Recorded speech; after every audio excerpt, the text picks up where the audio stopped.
can be caused by vibrations between the disc brake pads and calipers, or the pads and rotor. Harder semi-metallic brake pads tend to be noisier than no asbestos, NOA, or ceramic brake pads.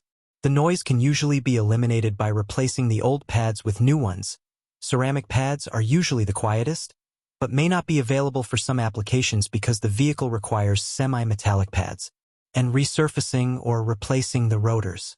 Installing noise-dampening shims behind the pads, spraying the rotors with some type of aerosol brake noise control compound and or applying a small amount of high-temperature brake grease, never ordinary grease, to the backs of the pads can also help suppress noise.